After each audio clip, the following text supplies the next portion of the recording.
네, 안녕하세요. 심상용입니다. 제가 뒤에서 이렇게 들어보니까 이게 지금 유튜브 채널을 통해서 송출되고 있고 그게 그것을 좀 잘 기능하게 하기 위해서 정작 이 자리에 있는 분들은 잘 아주 귀를 기울여야지 겨우 들을 수 있을 정도인 것 같습니다. 예, 저는 어쨌든 조금 이 자리에 계신 분들에게도 좀 조금 더 잘 전달됐으면 하는 마음으로 약간 볼륨을 약간 높여서 하도록 하겠습니다. 잠시 전에 저를 소개를 하신 것 중에서 잘못된 정보가 하나 있어서 바로잡고 시작해야 될 것 같은데 제 책 중에서 베스트셀러가 된 책은 한 권도 없습니다. 네. 네. 제가 그렇게 원하건만 그런 책은 없습니다. 그래서 출간된 것은 사실이지만 그렇지 않다는 거 말씀드리고요. 김영 선생님 바로 전에 발표하시는 거 너무 잘 들었고 블랙 마운틴 스쿨에 대해서 아주 굉장히 깊이 있고 아주 의미 있는 책을 저술하셔서 제가 그 책을 보면서 반드시 그런 형태는 아니지만 지금 오늘 우리가 얘기하는 그런 맥락에 그런 커리큘럼을 가진 학교가 하나가 있으면 얼마나 좋을까 이런 생각을 저는 나름대로 했는데요. 혹시 어떤 분 중에 그런 계획이 있으시면 저한테 연락을 주시면 열심히 돕도록 하겠습니다. 예, 감사합니다. 너무 잘 들었고 제가 또 오늘 발제 시작하는 내용이 교육에 관련된 얘기로 시작을 합니다. 그래서 그 두 가지를 좀 이렇게 비교하시면 흥미로운 그런 관점들을 아마 가지시면서 들을 수 있을 것 같습니다. 오늘 제 발제는 크게 세 부분으로 구성이 됩니다. 앞부분에는 제목이 위기의 예술과 소명의 복구 그렇게 했는데요. 앞부분의 위기에 대해서 간략하게 이야기를 좀 하려고 합니다. 왜냐하면 누구나 다 굉장히 다양한 의미의 위기를 이야기하기 때문에 제가 여기서 이야기하고 있는 그 위기의 의미가 무엇인지 간략하게 밝혀야만 합니다. 그래서 그 부분에 대해서 좀 얘기하겠어요. 좀 요즘엔 워낙 삶 자체가 위기니까요. 위기를 얘기하는 거가 식상하기는 합니다만 첫 번째 부분을 그렇게 하고 두 번째는 아주 제가 최근에 이 사진 전시를 기획하면서 지난 올해 상반기를 내내 관심을 가지고 봤었던 6명의 사진 작가를 아주 재빠르게 소개하면서 우리가 감지하지 못하는 그렇지만 우리의 일상이고 우리의 목전에 다가와 있는 위기의 현상들에 대해서 잠깐 생각해 보도록 하겠습니다. 그 다음에 세 번째는 이제 소명에 관련돼서 얘기를 하도록 하겠습니다. 시작하도록 하겠습니다.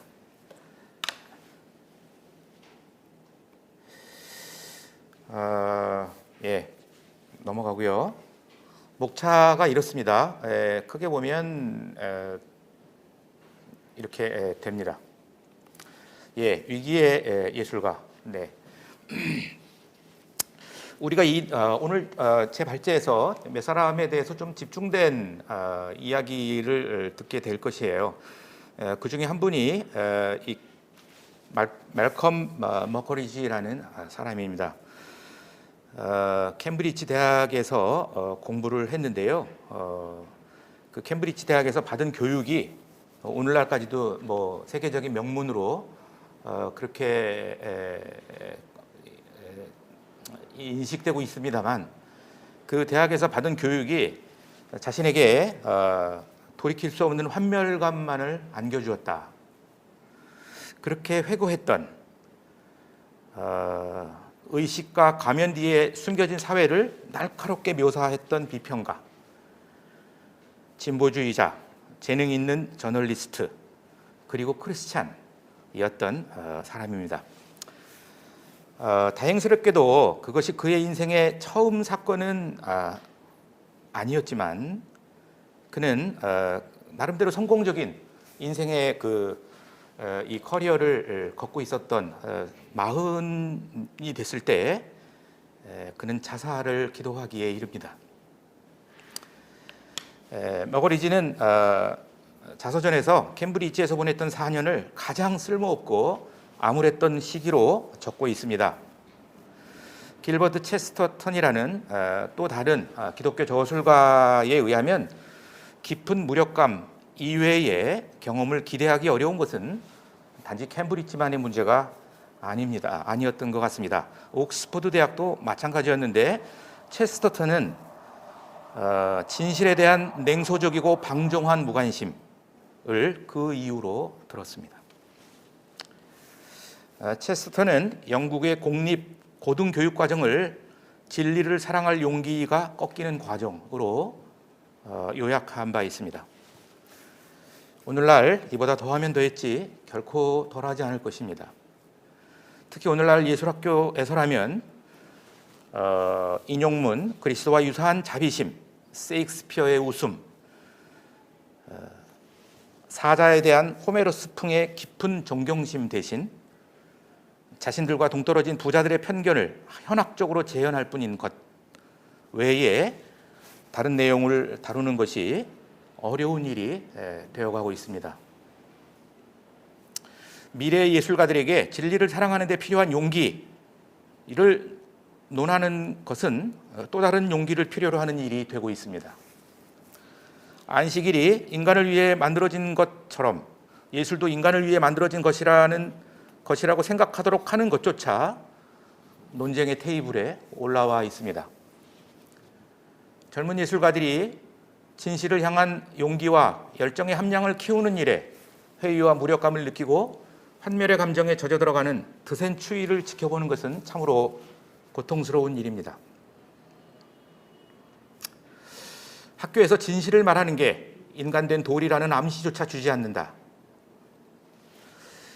이게 어제 오늘의 일이 아니고 양자의 상관성을 입증할 뾰족한 근거가 지금 마련되어 있는 것도 아니지만 이러한 추이는 지난 수년간 크게 증가한 젊은 예술가들의 자살과도 무관해 보이지 않습니다.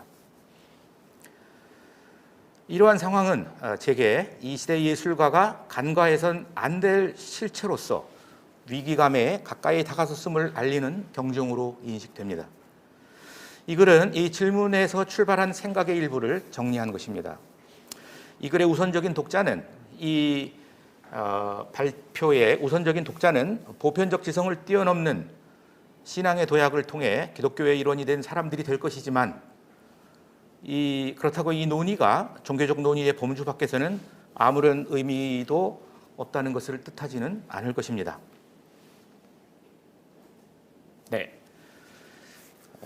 보잘것없는 날들을 기품 있는 것으로 그 다음 예로 넘어가겠습니다. 자신의 보잘것없는 날들을 기품 있는 것으로 만들라는 버트런드 러셀의 에세이가 전하는 메시지는 특히 많은 젊은이들에게 아주 감동적인 메시지로 다가왔습니다.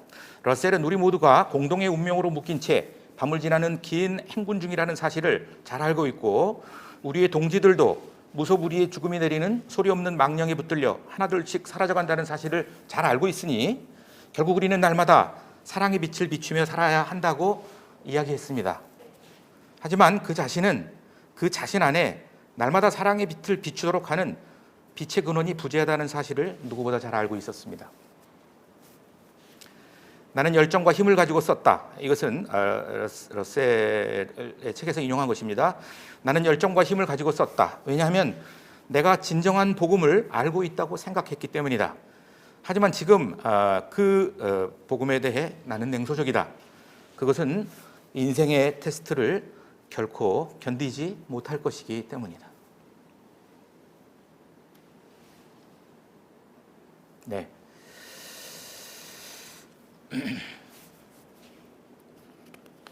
네, 조셉 콘라드가 그의 출판하는 그의 출판을 축하하는 글을 썼는데요. 그는 다시 한번 자신의 절망감, 특히 자신의 여인조차 제대로 사랑할 수 없었던 것으로부터 기인하는 자신의 절망감을 토로한 바 있습니다. 이 글을 쓴 사람은, 그러니까 나 자신은, 러셀은 당신이 지금 알고 있는 그 사람이 아니오. 나는 당신의 찬사를 받을 자격이 없소. 전에는 자신의 비전을 버리느니 적대적인 우주와 맞서 싸우려 했지만 이제는 밤의 공포와 찬란함을 피하기 위해 헛간으로 기어들어가 숨어버린 첫 번째 사람이 되고 말았어. 물론 25년 뒤에 다시 그럼에도 불구하고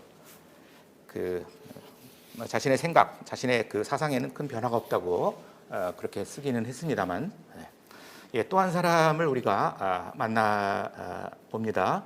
알베르 까뮈예요. 알베르 까뮈는 우리가 관례적으로 예술에 투사하곤 하는 또 하나의 멋진 인간의 모습을 제시합니다. 그것은 부조리한 세상에서 자신의 품위를 잃지 않는 몸부림 정도에서 그치는 것이 아니라, 이게 약간 이제 러셀적인 거죠. 어쨌든 좀 우리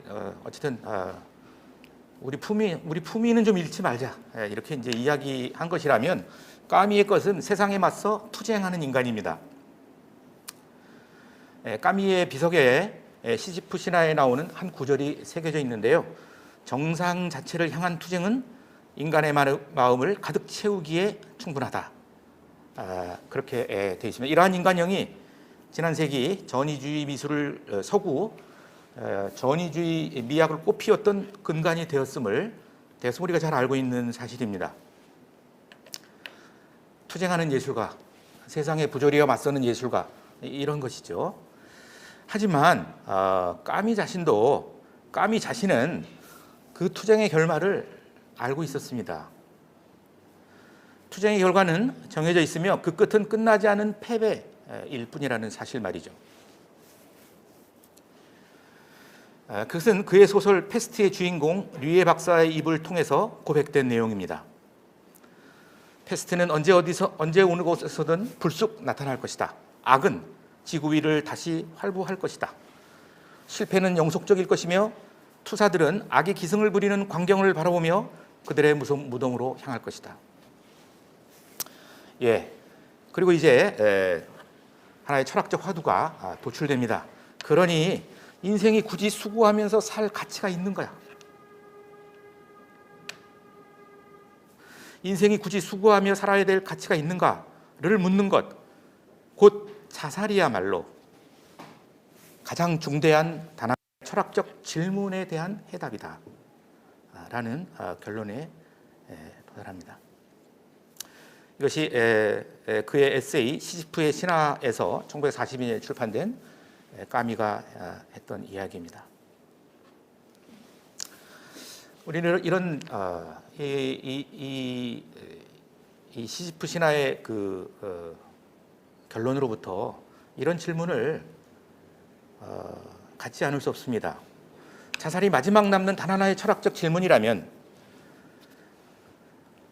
예술가의 투쟁에 할당될 어떤 의미가 남아있다는 것입니까? 예술도 이 시대 문명의 실패의 한 덧없는 재현에 불과할 뿐인 것이 아니겠습니까? 마치 이 무의미의 연대기를 확증이라도 하듯 오늘날 예술가들은 러셀적 의미의 소박한 품위 요지에조차 큰 관심을 기울이지 않습니다.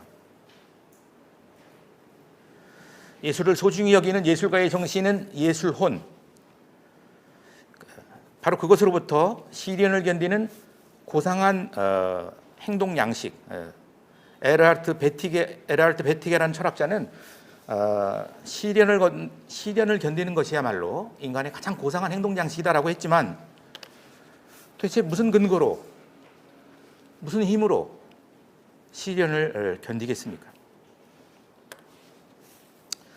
예술은 바이러스로 사람들이 죽어나가고 사재기로 슈퍼마켓의 가판대가 텅 비고 완전 오염수 방출을 IAEA가 방조하고 진실이 갈수록 정교하게 은폐되는 것을 그러한 현상보다 오늘날 조금도 더 진보적이지 않습니다.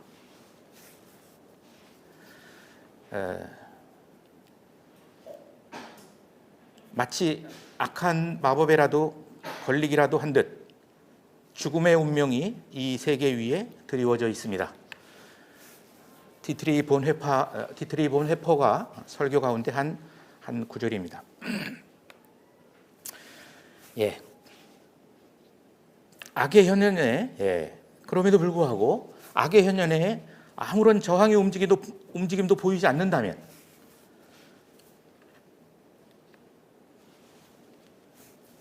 존재의 그러한 상태는 중병을 앓고 있는 상태임이 분명하다. 이 말은 16세기를 살았던 그리고 20세기에 많은 지식인들에게 영감을 주었던 에티엔느 드 라보에티라는 사람이 말입니다. 폭력을 허용하고 이에 대해 저항하지 않고 그냥 감내하는 자는 틀림없이 병이 들어있다. 폭력을 승인하거나 이에 동참하는 자는 도저히 구원받을 수 없을 정도로 몹쓸 병에 시달리고 있는 것이다. 네, 아주 재빨리 이 몇몇 작가들 말씀드렸던 몇몇 작가들, 이 작가들은 우리가 뭔가가 얼마나 지금 불길하게 진행되고 있는가를 보여주는 그런 몇몇 현상에 지나지 않습니다. 그러나 어쨌든 지난 반년 동안 제가 애정을 가지고 보았던 그런 사진 작가들이에요. 첫 번째는 조지 울소디라는 나이제리아 출신의 작가입니다. 이 작가는 자기가 나고 태어나고 자란 그 고향을 낙원의 강간당한 낙원이다. 이렇게 이야기를 하면서 20년 넘게 추적하면서 사진을 찍었어요. 왜냐하면 로얄 더치 쉘 석유회사 이 모든 불행은 로얄 더치 쉘 석유회사가 이 나이제리아 델타 지역의 석유 탐사를 시작했던 때부터 시작됩니다. 석유 추출이 시작되었고요. 이를 통해 영국 왕실은 엄청난 부를 축적했습니다. 추출을 시작한 지 불과 15년 만에 수천 건의 기름 유출 사고가 있었고요. 이로 인해서 오거니랜드, 바로 이 조지 올소디가 태어난 땅은 재앙의 땅이 되었습니다. 유출된 기름이 토양과 수지를 오염시켜 전통적으로 그 지역 사람들이 그 산업이었던 농사와 수산업이 불가능하게 되었습니다. 지화소와 농작물이 발암물질에 노출되었고 지역 주민들의 생명이 치명적인 위협에 노출되어 왔습니다. 맑은 물과 음식, 공기를 마실 수 있는 권리가 다국적 기업의 이익에 의해서 박탈되었습니다. 하지만 오늘날까지 이 사태에 대해 어느 누구도 책임지지 않습니다. 두 번째는 파브리스 몬테이로라는 작가예요. 1940년대에 케네스와 마미 클라크라는 교육학자가 일련의 실험을 했습니다. 그 실험을 최근에 다시 재현했어요. 똑같은 방식으로. 그것은 어떤 실험이었냐면 6살부터 8살까지 어린이 10명에게 검은 피부색과 밝은 피부색 두 개의 동일한 인형을 놔두고 함께 사진을 찍고 싶은 인형을 고르게 하는 겁니다. 그리고 그 이유를 묻는 것이죠. 실험에 참여한 아이들 대부분이 밝은 피부색의 인형을 택했습니다. 그 이유는 다음과 같았습니다. 하얀 인형의 입과 코가 더 작으니까요.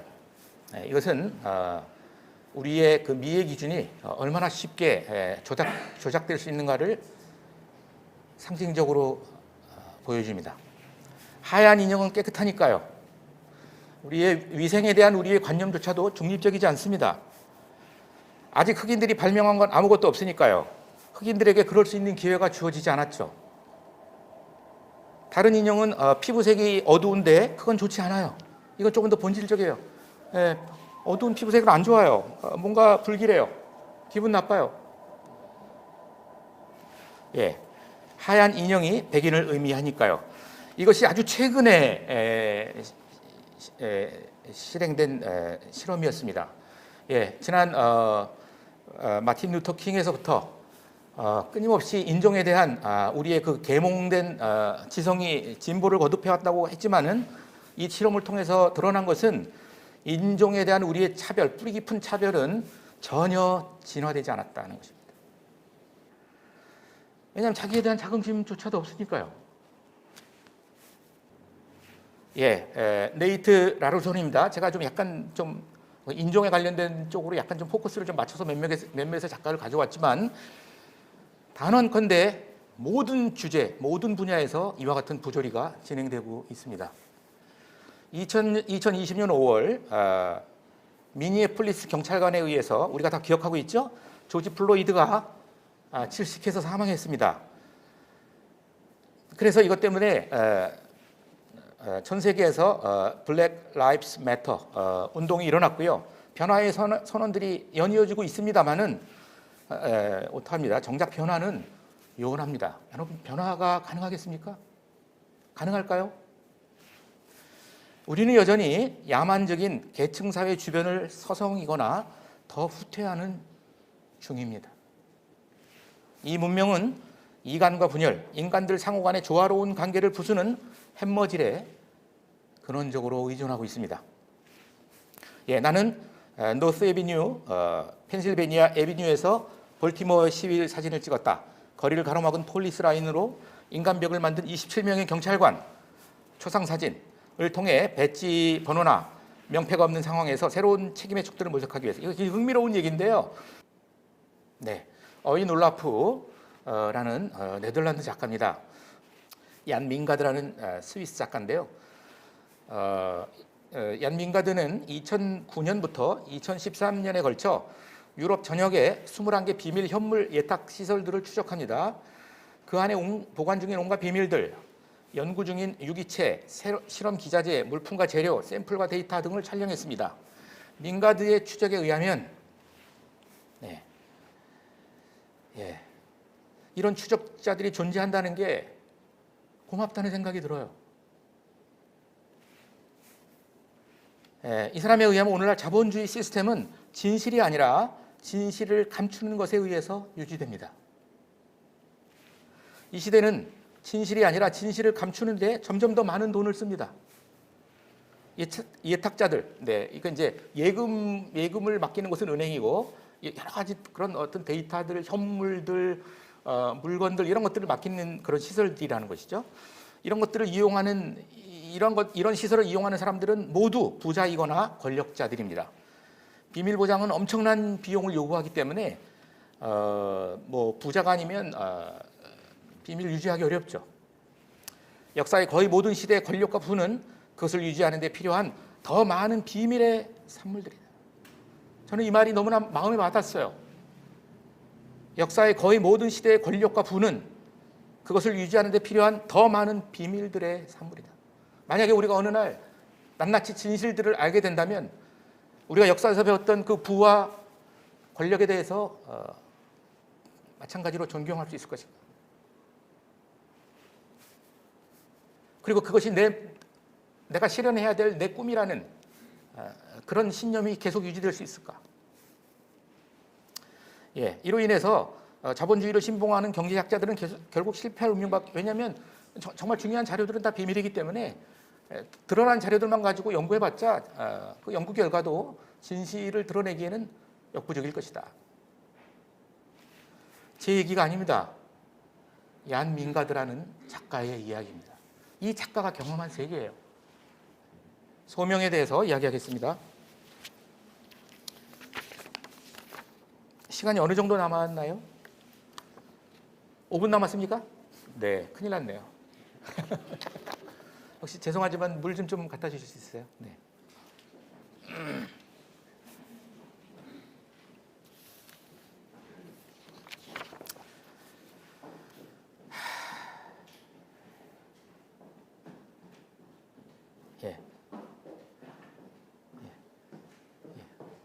감사합니다. 네, 감사합니다. 네.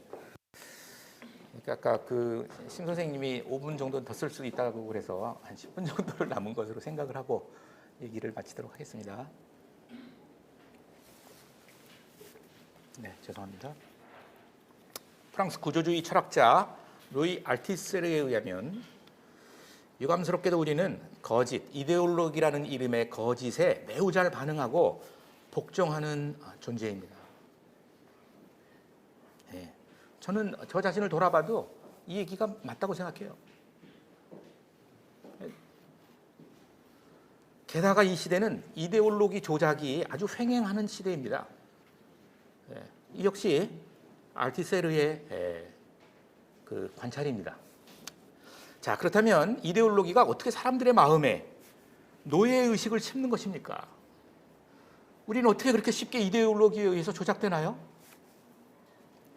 이를 설명하기 위해서 알티세르가 만든 개념이 호명이라는 개념입니다. 엔테허펠라시옹입니다. 그의 이데올로기론의 핵심이 되는 개념입니다. 호명은 몇 가지 특징이 있는데요.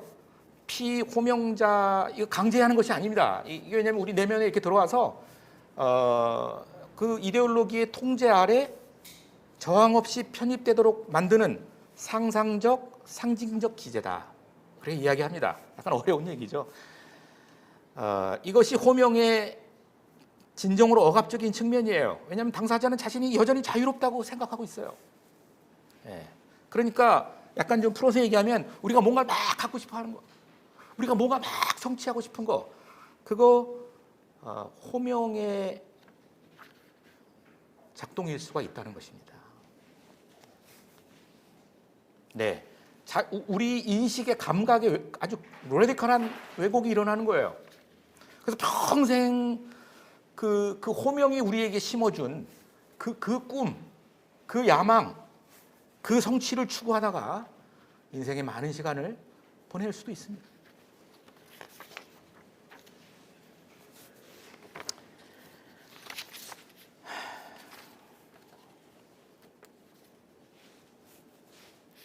네, 알티세르는 자본주의가 농촌의 1차 생산자들을 도시의 소비자로 변모시키는 과정을 관찰하면서 이 개념을 수립했습니다. 자, 그럼 소명은 그리스도인, 오늘 제가 이 제목에 달았던 그리스도인에게 소명이라는 것은, 이것은 알티세르가 얘기했던 이데올로기의 조작으로서의 호명과는 아주 근본적으로 뿌리부터가 다릅니다. 양자 모두 내면에서 자발적으로 생성되는 것처럼 인식된다는 공통점이 있습니다. 그러나 사실은 두 개가 다 외부에서 오는 것입니다. 호명에서 그 출처는 이데올로기예요. 말씀드렸듯이. 하지만 소명에선 소명을 이야기하는 그리스도인은 그 출처가 살아계신 하나님이라고 이야기합니다. 호명은 이데올로기의 억압, 곧 어둠과 파괴와 사망이고,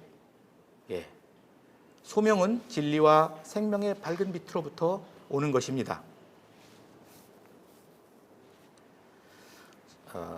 그리스도인의 소명이 결정적으로 호명과 다른 점은 존재를 억압해 파괴하는 대신, 왜냐하면 실제로 이데올로기적인 억압이 그 주체를 파괴한다고 알티세르가 얘기했으니까요. 진정한 자신으로 서도록 하고 더 나아가 풍요롭게 풍성하게 한다는 점입니다.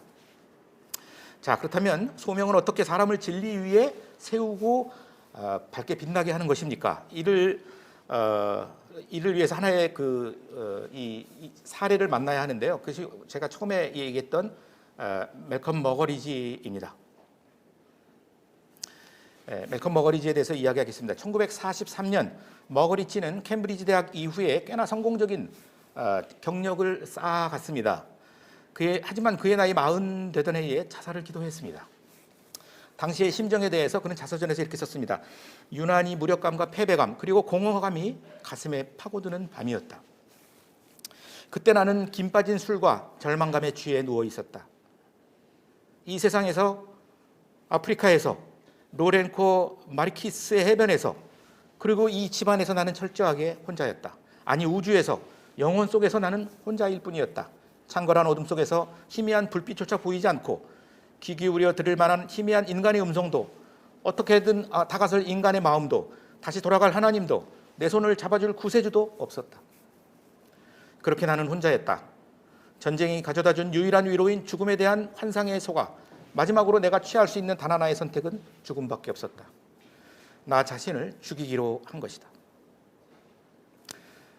머거리지는 익사하는 방법으로서 익사를 선택했고 해변으로 차를 몰았습니다. 그리고 벗어놓은 옷가지를 해변에 남겨둔 채 차갑고 어두운 심해를 향해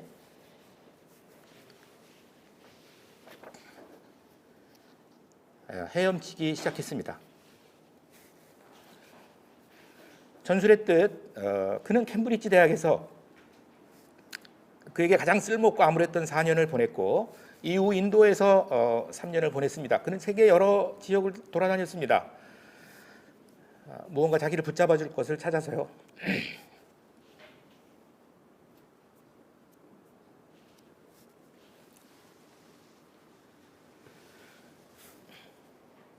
네, 그러나 인도에서 종교에 대한 그의 신념들은 오히려 산산조각이 났습니다.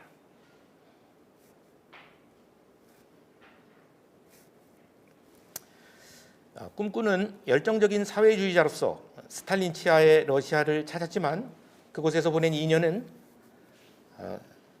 그가 이상에 차서 받아들였던 유물 사관을 결정적으로 포기하는 계기가 되었습니다.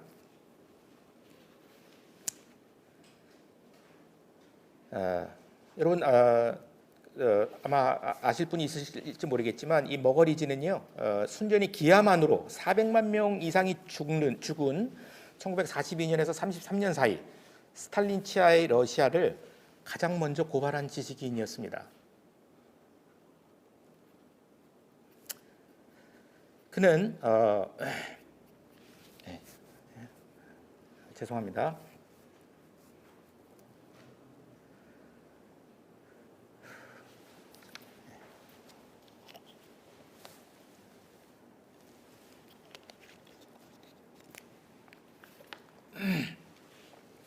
네, 다시 하겠습니다. 그는 32년에서 33년, 1930년대를 눈물 없는 진보에 대한 환상에서 시작해서 진보 없는 눈물이라는 현실로 마감한 자기 인생에서 가장 암담했던 시대로 정의하고 있습니다. 이런저런 삶이 주마등처럼 스쳐가면서 어느새 해변으로부터 점점 멀어졌습니다. 이제 아주 모든 것이 다 쉬운 것처럼 생각됐어요. 모든 것이 이제 곧 끝날 것이었습니다. 바로 그때 갑자기 몸이 떨리기 시작했고 아무 생각이나 마음의 결단도 없었는데 다시 해변으로 방향을 돌렸습니다. 방향을 바꿨을 때 잠시 전의 것과는 전혀 다른 것인 그의 시선에 해변에서 반짝이는 불빛이 들어왔습니다.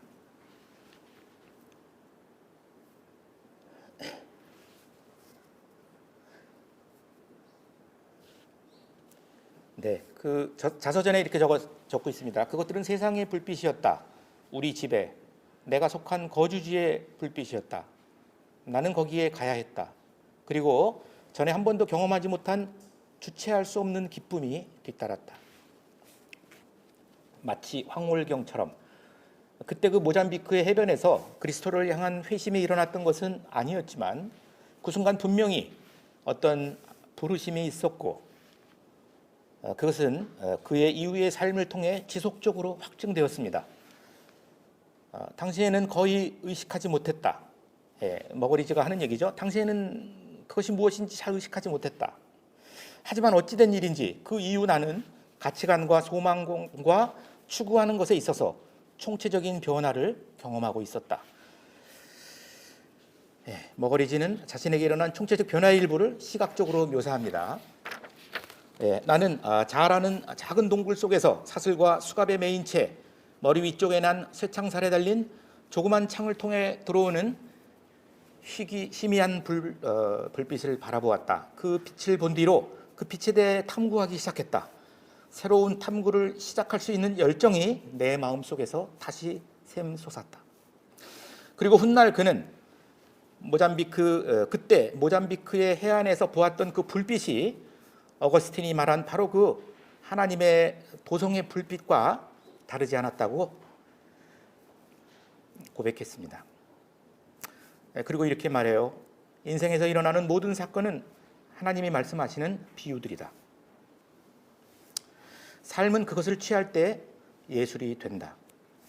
자살을 시도한 지 근 40년이 지난 1982년 11월 27일 머거리지는 예수 그리스도를 구주로 받아들였습니다. 네, 이제 시간이 좀 정말 많이 없는데요. 죄송합니다. 빨리 끝내도록 하겠습니다. 마지막에 그렇지만 하지만 하나님의 부르심에 반응하지 않을 수도 있습니다. 케네스 클라크, 우리는 누드의 미술사라는 책으로 잘 알려진 미술사가이자 평론가였고요. 옥스퍼드 대학교의 미술 교수이자 런던 내셔널 갤러리 관장이었습니다. 아주 유명한 인사입니다. 그는 그 자신이 하나님의 부르심이라고 확신했던 부름에 귀를 기울이지 않은 채 거의 인생의 전 기간을 보냈습니다. 그의 고백에 의하면 그가 성 로렌조 교회에 머물 무렵 종교적인 경험을 했습니다. 인용입니다. 그 건물의 조형미 때문에 일어난 경험이 아니었다. 전에 내가 경험한 어떤 것보다 훨씬 강렬한, 뭔지 모르지만 일종의 천상의 기쁨 같은 것이 내 전 존재를 비추는 듯 했다고밖에 달리 말할 수 없다.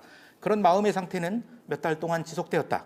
하지만 그 경험이 좋았지만 행동 측면에서는 곤란한 문제들이 야기되었다. 내 생활은 비난받을 것이 없는 삶과는 거리가 멀었기 때문이다.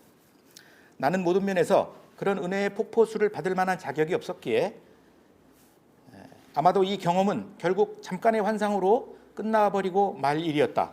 그 후 점차 그때의 충격은 희미해져 갔고 나는 그것을 유지하기 위해 아무 노력도 기울이지 않았다. 진로를 바꾸기에는 나는 이미 세상에 너무 깊이 박혀 있었다. 네.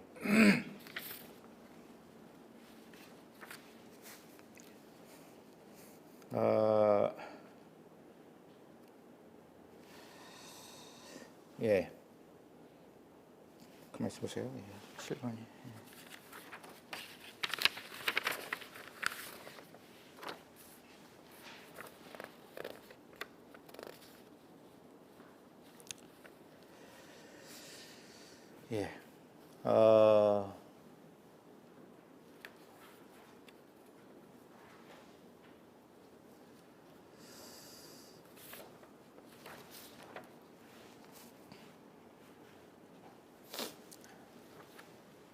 그러나 그렇죠. 나는 너무 이미 세상에 깊이 박혀 있었다. 그러나 하나님의 손길을 느꼈다는 것만큼은 아주 확신한다. 그때의 기억은 결국 사라졌지만 성인들의 기쁨을 헤아리는데 여전히 도움이 된다. 그때 더 귀 기울여 반응했다면 좋았으련만 클라크는 처음 다가오신 하나님의 사랑의 부르심에 특별히 반응하지 않았습니다. 반면 예술에 대한 자신의 열정에는 아주 열렬하게 반응했다고 합니다. 이 얘기를 좀 건너뛰도록 하겠습니다. 다행스럽게도 그는 자신이 무언가를 찾고 있다고 늘 고백했지만 세상을 떠나기 일주일 전까지도 여전히 그 상태였습니다. 다행스럽게도 임종 일주일 전에 하나님에 대한 신앙을 고백하고 교회의 일원이 되었다는 사실이 장례를 집전한 아일랜드 신부에 의해서 밝혀졌습니다. 신부는 클라크가 자신에게 고맙습니다 신부님, 제가 오랫동안 바라던 것을 해주셨습니다 라고 했다고 전했다. 생을 마감하면서 그는 전에 놓쳐버렸던 하나님의 손을 다시 잡았던 것이다. 그 사실을 둘러싸고 그의 친구들 사이에는 상당한 동요가 일어났다고 합니다. 왜냐하면 그 사실을 믿기 어려웠기 때문입니다. 저는 이렇게 질문해 봐요. 만일 클라크가 성 로렌조 교회에서 그를 향해 다가왔던 그 손길에, 그 부르심에 부응했더라면, 그래서 이성적 지식이 아니라 계시적 지식으로 미술사와 미술비평 연구의 방향이 조정되었다면 어떤 일이 일어났을까? 오늘날 예술은 우상이거나 고가 사치품 산업이거나 아니면 그 둘 다입니다. 마치 정신의 궁극적 구원이라도 되는 것처럼 과장되다가 한순간 투기적 광기의 온상으로 전락합니다. 예술가는 투사와 브랜드 사이에서 분열적으로 오가고 예술 감상도 기형적인 소비 시장의 일환으로 흡수되어 가고 있습니다.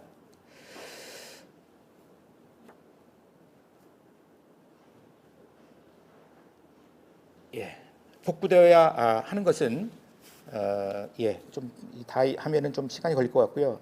제가 한 1, 2분 안에 끝내겠습니다.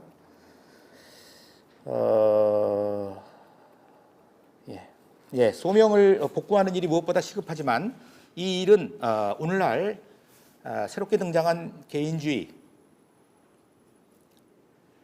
오로지 자신에게만 몰입하는 혼합된 성격, 이 현대성을 이렇게 정의했는데요. 오로지 자신에게만 몰입하는 혼합된 성격인 현대성에 의해, 그리고 이미 호명된 주체의 산물인 소비주의, 곧 대리물들, 명예, 유명세, 소유물의 증가 등등을 자유로 감각하는 것에 의해 지속적으로 지연되고 있습니다. 그리스도인이 신앙의 진리를 보고도 여전히 그 논리를 회피할 때, 종종 매우 상반된 이유와 핑계로 연막을 치면서 그렇게 할 때 그 일은 더 요원한 일이 될 것입니다. 이 부분에 집중하면서 본 해퍼가 했던 설교가 생각납니다. 그러나 너를 책망할 것이 있으니 인난이 너의 처음 사랑, 즉 나를 버렸느니라. 하나님이 하시는 말씀입니다. 이 말씀을 들을 때 우리는 마땅히 마음이 아프거나 괴로워지는 것으로 반응해야 합니다. 하지만 우리는 마치 통속 소설을 읽듯 행복한 이야기만을 들으려고 합니다. 무시할 수 있다면 훌쩍 뛰어넘어 버리고 스스로에게 위안을 삼을 수 있는 것만 선택적으로 받으려 합니다. 또 이렇게 말하기도 합니다. 이제 저는 세상이 약하다는 것을 잘 알고 있고 모든 것이 가능한 게 아니라는 것, 어느 정도 타협하며 분수에 맞게 살아야 한다는 것을 배웠습니다. 이런 깨달음으로 이런 깨달음이 제 신앙을 절름발이로 만든 것은 사실이지만 저는 더 지혜로워졌습니다. 이런 잘못된 깨달음으로 인해 진정한 실패인 평화가 유지됩니다. 하지만 그 평화는 회색의 평화입니다. 회색이 색이 아니듯 그 평화는 진정한 평화가 아닙니다. 소명을 이룰 때 회색의 크리스천, 회색의 예술, 회색의 미학이 도래합니다. 그것은 하나님으로부터 나오는 밝은 광채와 닮아 있지 않습니다. 우리에게 주어진 일, 지금 임하는 일, 이것이 하나님의 소명입니다. 직업의 영어 단어 보케이션은 초대나 소환을 의미하는 라틴어 보카치오에서 유래한 것입니다.